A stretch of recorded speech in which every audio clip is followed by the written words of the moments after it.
And welcome to the Road from Emmaus podcast. I'm your co-host, Faram Morgan, along with fellow co-host Kit Cover. Our goal for each episode each week is to take you on a guided tour of redemptive history, showcasing the beauty, splendor, and unity of God's amazing story of redemption, restoration, and renewal. We hope that our conversational tone and format make an unfamiliar topic for many and intimidating for some more approachable, accessible, and digestible, growing and edifying the body in the process. Kit and I are really excited to kind of take what we call a pit stop, so to speak, to just kind of step back and reflect. One of the things that we've teased out over the last couple of weeks is the importance of this theme, this idea, this motif of exile, which actually weaves itself through scripture. And so a couple of things we want to do today is not only unpack and define what exile means and why it is so central to just really fully understanding the story of scripture, but just even maybe for those who haven't recognized it, why it's such a central theme when we talk about David. A lot of people often do not, once they do understand exile, do not often associate it with David. A lot of people are very familiar with the Exodus as a very popular, well-known idea of exile too, but we actually want to broaden our thinking and understanding of that concept and term too. And so with that, we'll kind of jump into our questions. And one of the things, Kit, too, I think will help our listeners as we jump in is just really coming to a better understanding of how does scripture define the concept of exile, just even taking us all the way back to more of a fundamental understanding of the term. And then what features are always associated with exile in terms of biblical occurrences, kind of those characteristics, those trademarks, or like those hallmarks. Right. Well, first, as you said, we picked this time to do this episode because of our consideration of David. And as you said, people don't often associate him with exile, but where this is ultimately going in terms of his involvement or his contribution is this thing of the Babylonian captivity and also first the exile of the northern kingdom of Israel, followed by Judah under the Babylonians. So, as you said, usually people think of the Egyptian exile or the Babylonian exile, and that's kind of the extent of it. But we wanted to pick this particular time because of where we're going now, moving beyond David, but also with the recognition, as you said, that a lot of people don't really understand the meaning of exile biblically, or certainly the significance of it as a primary biblical theme. So I think where we have to start is with recognizing, and this is very, very important. I think probably many Christians, if not most, think of exile in geographical terms. Exile is when you're displaced from your homeland or, the place of your residence or whatever. You're moved, often in a forcible way, but if not a forcible way, some circumstances caused you to leave your home or your homeland and go somewhere else. And that's what exile is all about. And it's not that exile in the biblical sense doesn't involve geographical displacement as a component of it, but fundamentally, biblically, exile is about displacement relationally. And it always involves, in the biblical usage, it always involves a displacement or a dislocation or an estranging of the relationship between God and human beings. So that's the first thing, and we'll be teasing that out a little bit more. And that may come across as a little bit strange to some of our listeners to hear that. But even as we talk about geographical displacement with exile, that sits within this larger issue of relational exile, relational estrangement, relational dislocation. As we'll see, the geographical dislocation is a way in which that relational exile manifests itself. So the relational part is first and foremost. That's where we have to begin. And then what was the second part of the question? Yeah. And then what features are always associated with the exile in its biblical occurrences, Kit? Well, yeah, I guess kind of generally what I said, exile always is a divine human phenomenon. And so even when there is geographical displacement, movement to a different place, different homeland, whatever, that always is a reflection of and gives expression to the relational estrangement, the relational displacement that happens between God and human beings. And so, even as we saw during the period of the judges, Israel remained in the land, and yet they were relationally displaced from God, evident in opposition, attacks and a kind of conquest in the land by Canaanite powers that caused them to have to cry out to God and have him send a deliverer, a redeemer, someone to liberate them from that circumstance. So we see exile even in that context where the people are yet still in the same geographical location. And that will become very important. But yeah, I think that that's the main feature, is that we have to say, okay, whether there's geographical displacement or not, always this issue of relational estrangement, and always biblically, always involving relationship between God and human beings, either individual human beings or a nation, whatever it happens to be. Now, the only exception to that divine estrangement would be some of the early kind of prototypical exiles that involve Abraham and then Isaac and then Jacob. Those were not because of relational problems. They were ways in which God was, in a sense, building the case for what was going to come on the Abrahamic family farther down the road. So, Abraham had his own exile in Egypt, and you see those kinds of displacements geographically with Isaac and Jacob as well. And ultimately, Israel goes down to Egypt not because of a problem between them and God, but because of a famine, because of necessity, of survival. And Joseph has already been sent down to Egypt. But in terms of the fundamental idea of exile, and we'll see this even as it reaches its fullness in Israel's life and history, that ultimate idea of exile, most fundamentally biblically, involves relational issues between God and human beings, or between the Creator and his creation.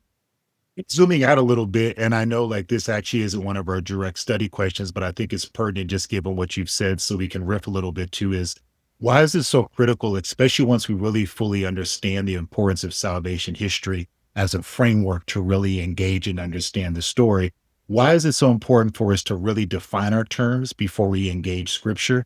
Because I think so often people just jump into the text, and I think hopefully we've done a pretty good job over the last several months of just stressing the importance of just not just speaking about kingdom, but like really defining what kingdom means, right? From a salvation Right. historical perspective. When we talk about son, when we talk about witness, when we talk about disciple, right? When we talk about servant, why is that such a paramount exercise for a redemptive historian to really define the terms that they're using before they go and apply those to the scripture itself? Well, I think the fundamental reason is because all of us as human beings inhabit our time and space, and our culture and the way that we use language, certainly the way we use language individually, personally, but also the way our culture that we're a part of uses language. And so the natural instinctive thing for us to do, and we don't do it consciously, and that's why it is something to be guarded against and kind of treated in a different way, is we all instinctively, naturally interact with whatever we interact with, whether visually or in what we read or whatever.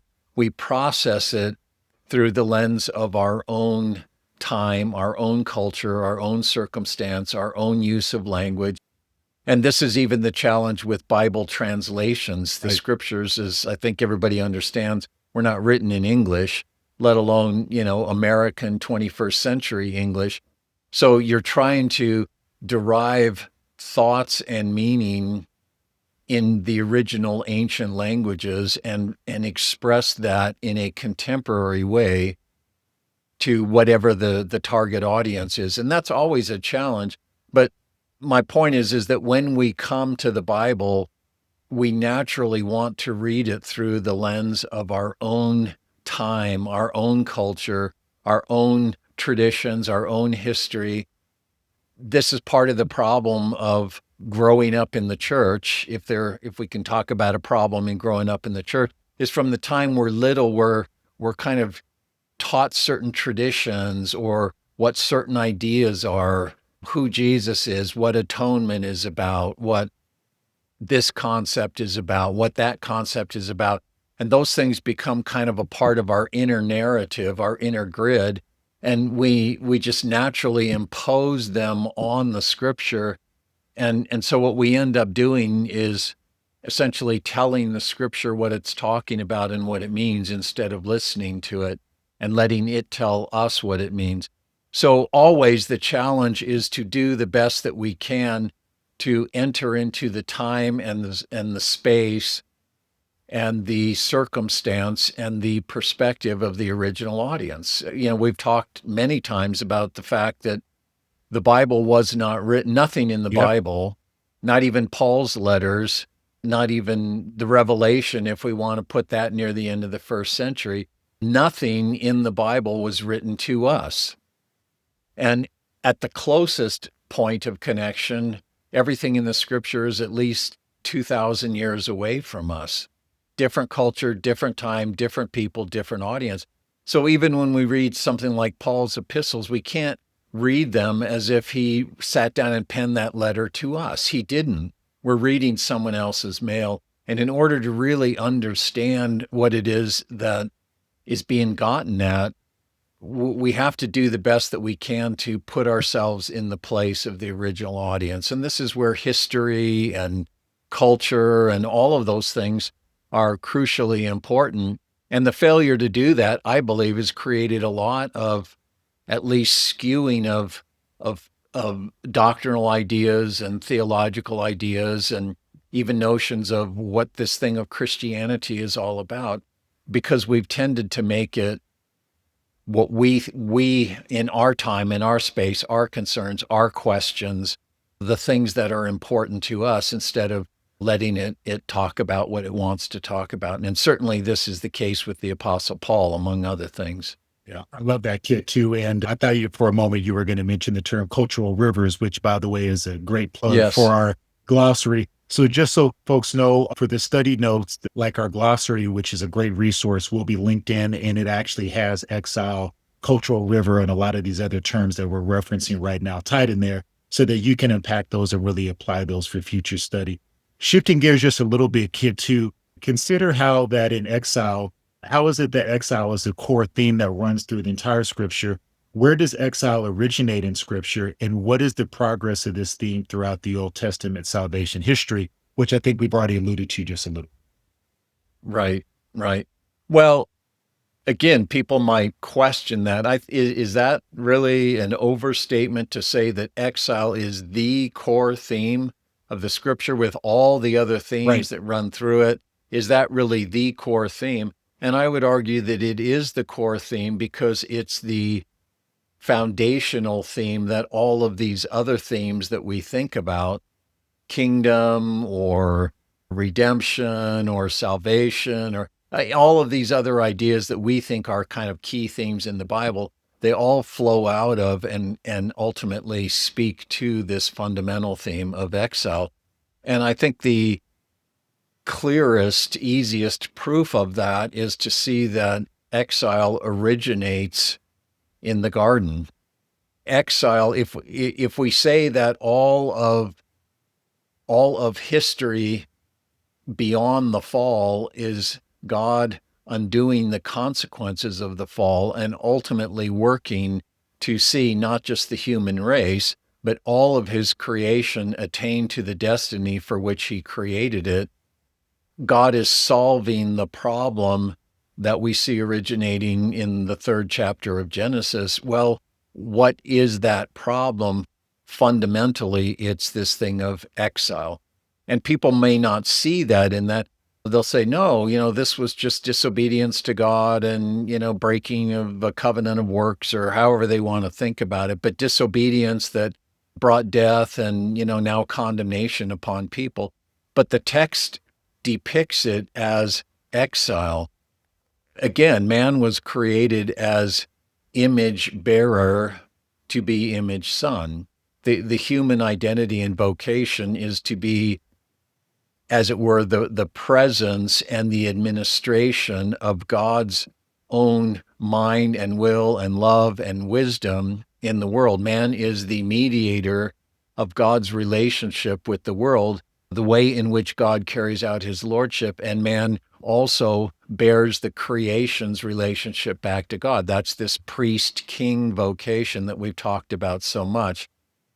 So man was created to, in a sense, be the interface between God and his creation, but in a relationship of perfect intimacy with God, such that man's lordship, man's mediatorial role, man's stewardship of the earth is God's stewardship, God's lordship. Man is, in a sense, God for the sake of the world in terms of that representative role.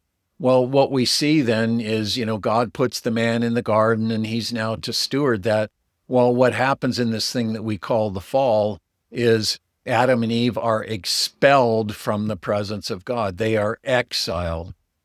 And so the human problem that God is resolving is foundationally a problem of exile. And that's why we began with this idea of exile concerns the divine human relationship. And in this sense, foundationally, the fracturing, the estranging of that relationship. But importantly, it's not just a human problem, it's a creational problem, because if human beings are the mediator of the relationship, the interface, as it were, between God and his creation, when the divine human relationship is fractured, then God's relationship with the created order is fractured. His relationship with the earth is fractured. And so we see that what comes from this foundational sin in Eden is that the ground is cursed. And we've talked about this at length, that the problem isn't just human sin and, human guilt. The problem is a creation that has been alienated from God because of human alienation. And so God's design is to reconcile all things, to regather all things, to sum up all things in his creation, in his Son. So the fundamental problem is exile, but at the cosmic level, at the creational level, not just at the human level. And God is promising to undo the curse. If we say, what's the essence of the curse? It's this breaking of the relationship between God and his creation with man at the center. It's this issue of exile. So that's the foundational idea that the scripture wants us to latch onto as the problem that God is going to address. And all of these subsequent exile episodes are speaking to that ultimate design. And that's why even when we connect, and I know we're getting down the road, but even when we connect the idea of redemption with the work of Christ, redemption isn't about guilt or, payment of a debt or whatever in that sort of a sense that we think about it. It's not really dealing with guilt in that sense. Redemption is about what is necessary to achieve release from captivity. It's about ending exile. Redemption is an exile kind of term or concept. So this is why I say, and we say, that exile is the core theme through which all of the other themes of the scripture and all of the salvation history has to be interpreted, because it's the fundamental issue that all of the salvation history is addressing, and that ultimately reaches its culmination in the person and work of Jesus. One of the things you said, and I'd like for you to expand on it a little bit more too, because I really want our listeners to not be confused here. Even going back to the garden too, is you were explicit in saying too that estrangement and alienation were present before the geographical expulsion of Adam and Eve. I just want to Yes. stamp that. And I know you said that during our first question. I just think a lot of our listeners, and to your point, Kit, too, because of their cultural rivers and because in our current culture and society, expulsion is this physical, visceral, very tangible, observable thing too, is we don't want them to conflate that with, well, if that's not present, estrangement and alienation do not exist. I think you even gave the judges example where there was clear relational distance and there was a lack of oneness and intimacy, even if people are staying, quote unquote, within like their current confines. Can you speak to that a little Right. bit more, Kid, just so our listeners are super clear that estrangement and alienation, not geographical displacement, drive and inform this idea of exile? Right. Well, again, you do see examples with Abraham, Isaac, and Jacob. And even when Israel first goes down, the people of, Jacob's family first goes down to Egypt because of a famine, we can say, okay, well, those were geographical displacements that didn't have anything to do with estrangement between the people and God.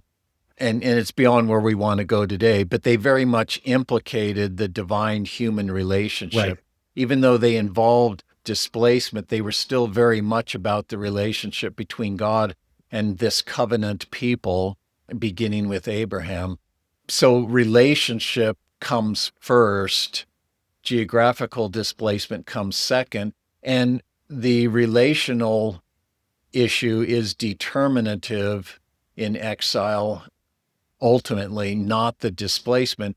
And where this will really become important, as we'll see down the road, is that it's very natural and common for Christians, even for pastors and, Bible teachers or whatever, to talk about the end of Israel's exile happening when the Judean exiles were authorized under Cyrus to return to Judea and rebuild the temple and rebuild the walls of the city of Jerusalem after they had been exiled from Babylon. So people will say, oh, yes, the Babylonian captivity, that was that 70-year period. And once the Jews came back, and they didn't all come back, but once you had a Jewish presence, an Israelite presence back in the land of Canaan, after that decree of Cyrus, this was under Ezra and then Nehemiah, people say, okay, well, the exile was over. Well, no, it wasn't. The people were back in the land, but the relationship with God had not been restored. The covenant violation, the covenant guilt, the covenant estrangement that had caused God to depart from them and then send them into captivity away from him and away from the sanctuary land where he had inhabited, that relational estrangement didn't end when the people came back. And again, we're getting a little bit ahead of ourselves where we'll end up being, but they came back and they rebuilt the temple, but Yahweh didn't return. And the people understood that until he returned and put all things right and dealt with the relational estrangement, that they would remain captives, they would remain slaves. And Nehemiah even speaks that way after the city walls were built and people were back living in Jerusalem. So if exile isn't understood as a relational concept first and foremost, then we really don't even understand the circumstantial context for the coming of Christ. The Israelites who were waiting for the coming of the Messiah were waiting for the one who would end their exile and restore the relationship with God. And it had nothing to do with what piece of real estate they were sitting on. It had to do with them being reconciled to God and him being reconciled to them. Because as we've said before, what made Canaan a holy place, what made it the holy land, was that it was sacred space. It was the place where God dwelt, and more specifically, the temple. And when God wasn't there, it was just a building.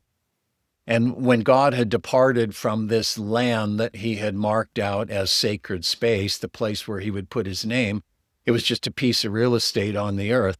And that's, as a side note, very important for even our talking about the Holy Land today and how we understand that concept, because it's not geographical, it's where God is and where God is in relation to his people. It's about sacred space. Indeed. And this marks the end of part one of our pit stop, our focus on exile as a central theme through scripture.